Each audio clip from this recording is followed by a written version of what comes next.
Hi, it's Deacon Dawn here again today, and I wanted to start today about thinking about who we are honestly. And I thought it might be good to start with me. I'm the only person that I suppose I can talk about honestly and openly, and it might help us all to understand the journey that we are going on here at the Lantern Centre if you got to know me a little bit better. So here goes. I've been a Methodist minister for the past 10 years now, and I'm also a mum and a wife, and I suffer from depression. I suffered from depression, different forms of depression, most of my life, if I'm really honest with myself, and I take medication for it as well. The medication helps to keep me on a bit of an even keel. It helps to stop the ups and the crashing downs a little bit. But it also makes me feel like I'm wrapped in cotton wool sometimes. And that can be really difficult. It stops my creativity, which is perhaps one of the most things I find the hardest, is that it stops that. And that makes me really sad, because I don't then feel like I'm living up to my full potential. I'm a perfectionist and I'm a doer. That means that I tend to fiddle around with things that I shouldn't really be fiddling around with. I poke my nose into loads of stuff that perhaps I could leave to better people with better skills than I have. And I recognise that these parts of me need to be loved. You see, I'm on a journey, as all of us are, through this life. We change, we transform, as we experience different things, as we find new things out about ourselves. And with the help of others, we discover that we are truly unique. There's no one else like us. And sometimes we can also discover that we're truly loved just as we are. And that's possibly the hardest thing ever, is to discover that we are loved. Because there's so many doubts within all of us that we're not good enough. That's what drives my perfectionism, is the feeling that I'm somehow not good enough and that people won't like me if I can't do the things that I do, or if I appear weak. And that can be really difficult for all of us. And so I look upon this journey that I take every single day, and I'm surrounded. I'm really, really fortunate to be surrounded by great people. I have a wonderful spiritual director that when I go off onto a tangent talking about other things and other people, she gently draws me back to look within myself, to see myself and to understand my feelings rather than the thoughts that I'm just having. I also have a mentor. I'm very fortunate to have a mentor that perhaps is more about the practical things, the understanding that I have of the journey that we're on, that I'm on, particularly as a minister, and leading a place, the Lantern, in a certain direction, and seeing what its strengths are and its weaknesses, and seeking to build an authentic, loving place where anybody can come in and feel loved, and to start that healing process. Also, for the Methodist Church, ministers have supervision, which again is really good and very different. Supervision is about seeing what's on your mind at a particular time, asking a question, and then journeying through conversation, through pictures, through whatever medium that we want to use, to explore that question and then emerge out of that conversation, perhaps not with an answer, but some kind of understanding of how that question might be rephrased, or a solution, or some just clearer understanding of why you have that question. So I'm really fortunate to have those three things in place. And they give a stability to me. My church background has always been very varied, and I've attended no church. I've attended many, many different forms of what people call church over the years.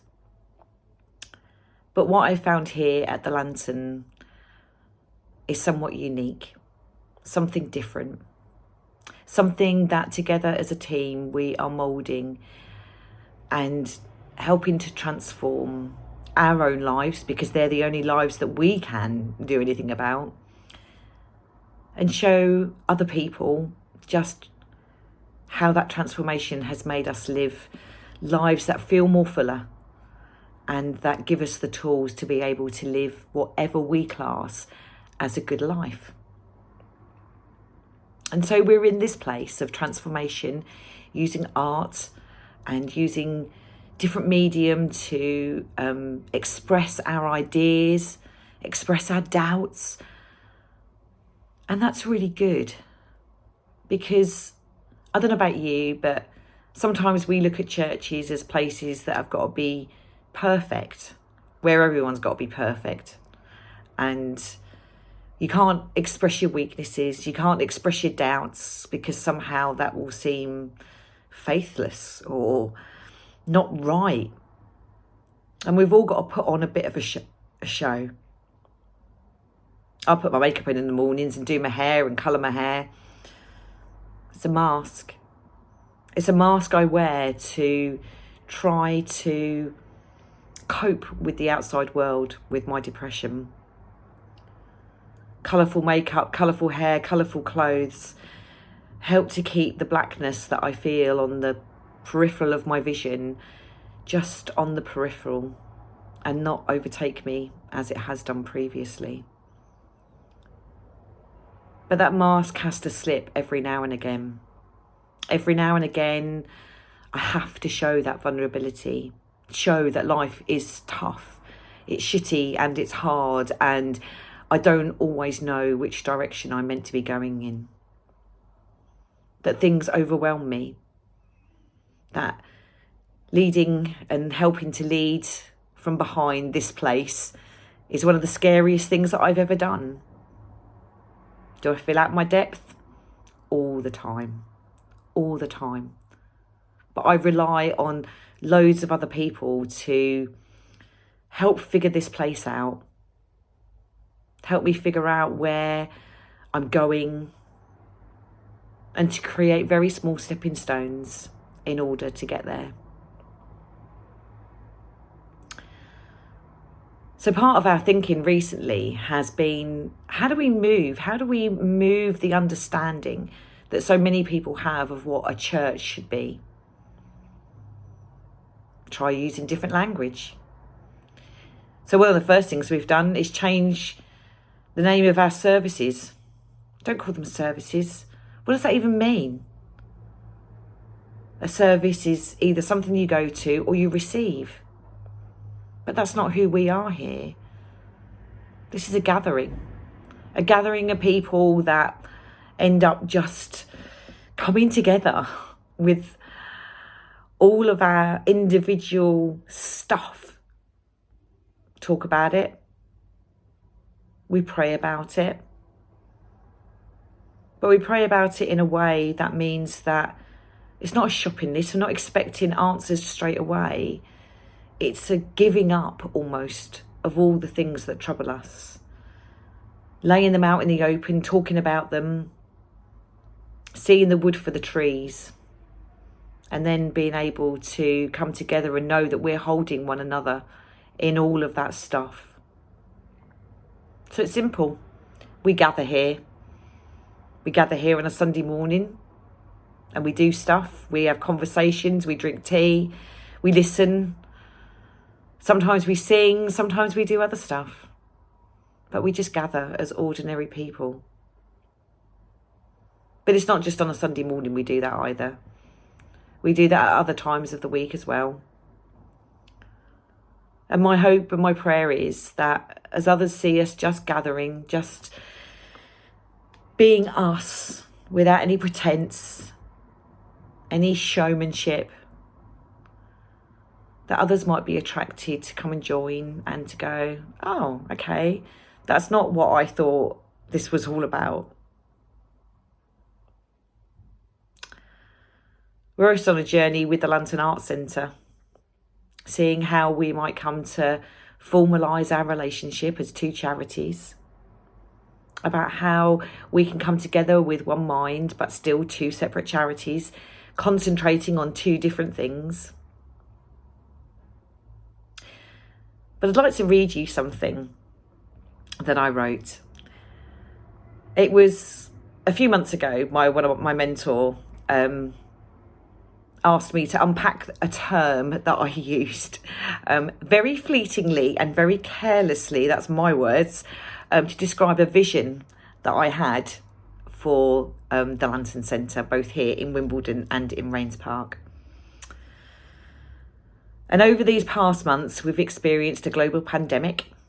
I had my first sabbatical in 8 years, and the world we knew it changed completely. My answer a few months ago was full of heady passion for the arts and faith, and was very naive. I thought I was fairly well versed in the arts, and I thought I understood what my faith meant. So I have been on a very long journey. Did I really understand what theatre was? Did I understand what church was? And what I mean by church, or what anyone else means by it? Our language is loaded with so different meanings. And for myself, having transatlantic conversations, definition and understanding is so important.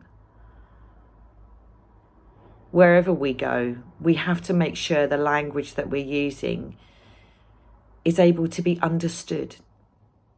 That conversations between faith communities and those who aren't comfortable with any kind of that talk can find it easy to understand and to be able to listen without perhaps putting our guard up. So let me just indulge me in what I think about, this is what I mean about being a perfectionist. Firstly, let me think about the word theatre.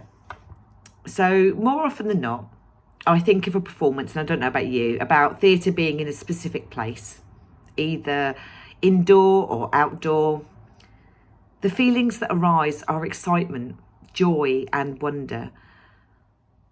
What about a sense of theatre?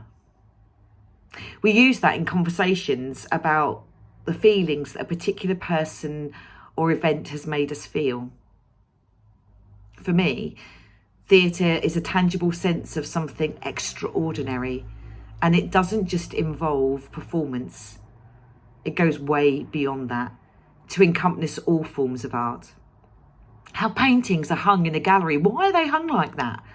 And why do we always be so quiet when we're walking around galleries? To the process of creating the best setting and creating the art itself. How the space is used, either in a building or outside, to draw you to what is happening in that space. And that's just the tip of an iceberg when it comes to art. Now think of a cathedral space. Do those same feelings of wonder, joy and excitement spring up when entering that space? Why do so many people visit cathedrals? What is it about them that give us that sense of awe, that sense of theatre? What about a beautiful garden, a wild meadow, an ancient woodland and crashing rapid water? Creation itself has a sense of theatre about it too. And therefore, for me, and I can only speak for me, the Ruach Imelin. Ruach Imelin is the name that is used in the very first sentence of the Bible to talk about God. It's a feminine plural, and it names and tries to encompass the Spirit of God. And so all of creation inhabits all that too. So for me, theatre is more than just a place or a performance. It's a joining with the Ruach Imelin, the Spirit of God's, and it's about co-creating.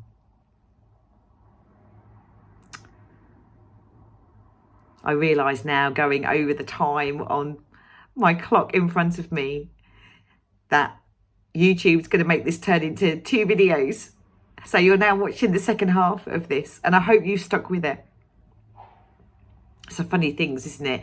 I can never work out the settings on stuff, and yeah, maybe that's my age. Maybe I should spend more time learning about the technology.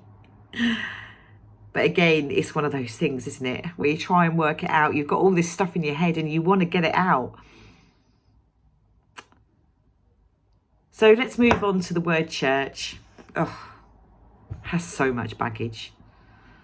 It's loaded with so many different meanings, misunderstandings, both historically and within our own religious institutions.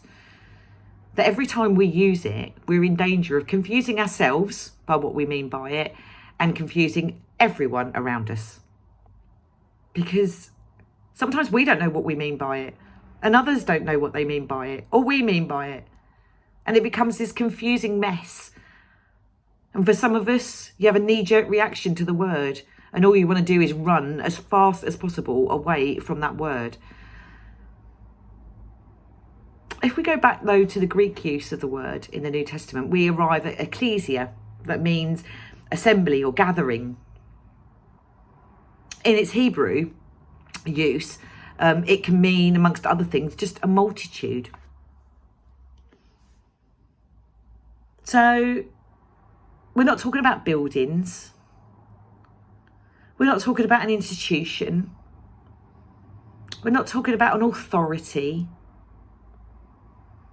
For me, and although I prefer the word gathering to church, it's just a group of people coming together, trying to figure stuff out. And to be fair, over the years, it's been done really, really badly. In other places, it's done really, really well. I think owning up and apologising for the mistakes and the hurt and everything that's been caused by institutional church and institutions in general is something that we should do a lot more of. But that's just me speaking personally.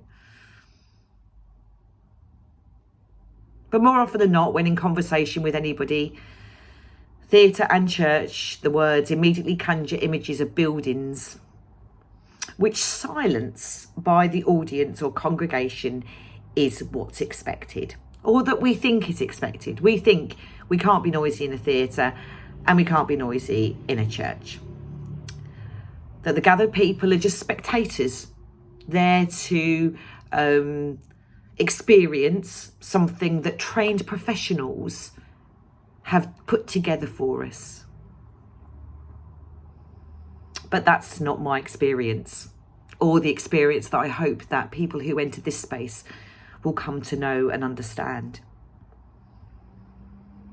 Theatre is a sense of co-creating, that we are creating together that sense of wonderment and amazement and noise and cacophony of all sorts of different things. And that church isn't a place to be silent. It's a place to come because it's the gathered people there, where we weep together, where we laugh together, where we eat together, where we experience life together, and we have conversations about it and try and figure it all out. That, to me, is what church is about. We aren't spectators. We're participants in both theatre and church, in the theatre of life, in the theatre of all that we do. To be a mere spectator would be to allow life just to pass us by. And I don't want to do that. I want to fully inhabit life. I want to grab it and experience it and be a part of it and get that thrill. But also live through the pain. Live through the disappointments. To feel, to actually start to understand what it means to feel and allow those feelings to be real, as opposed to just the thoughts in my head that tell me of my inadequacies. To learn to love those bits of me that I don't like.